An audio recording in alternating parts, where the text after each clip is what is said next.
The dynamic system of a Roomba consists of the rigid body, which is the chassis, actuators for the drive wheels, which typically use DC motors, kinematics for wheel speeds and dynamics for the mass and inertia, and sensors to create feedback loops and to further influence the dynamics.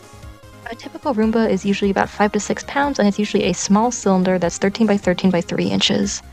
The equations of motion for a Roomba can be defined by looking at the position in a room, which can be decomposed into an x and y coordinate system. Alternatively, the reference angular position of the Roomba is important, as it determines where the Roomba can move next. The Roomba moves by activating its two wheels, using an angular velocity difference to pivot.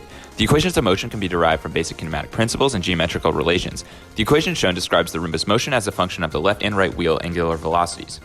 The Roomba is a hybrid system. This is because the motion of the Roomba is generally continuous, as the Roomba has infinite points in space it can move to, and its sensors operate with continuous analog signals.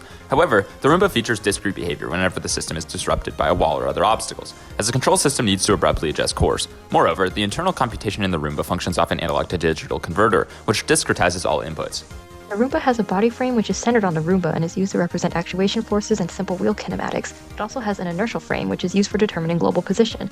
There's also wheel frames which can be used for more complicated dynamic modeling like contact forces, slip, friction, and the like. The Roomba process starts with wheel actuation that causes motion. The Roomba then does sensing to get a state estimation. This estimation influences the closed loop control, which determines how the Roomba will adjust its motion.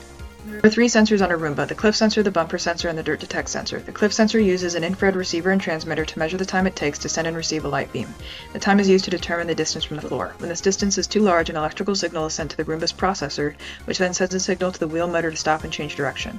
The bumper sensor uses a mechanical switch that is activated when the bumper of the Roomba hits a solid object. This switch sends an electrical signal to the processor that then redirects the Roomba. Multiple switches allow the Roomba to determine how much movement is needed to clear the object.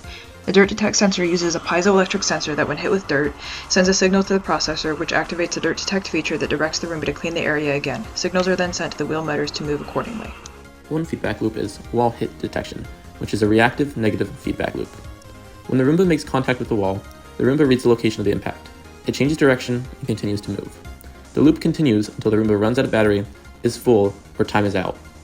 Another feedback loop is dirt spot detection, where the Roomba detects the dirt spot, moves in a circle to pick up the dirt, and it measures the dirt level again. If it's still dirty, it repeats the loop.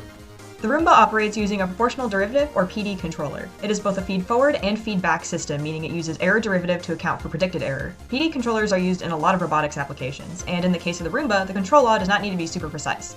Long-term steady-state errors are not detrimental to the function of the robot vacuum since the system is relatively simple. Here's a basic block diagram of the PD control system. See how our transfer function is the sum of a proportional term, Kp, and a derivative term that reduces overshoot of the system based on the error function.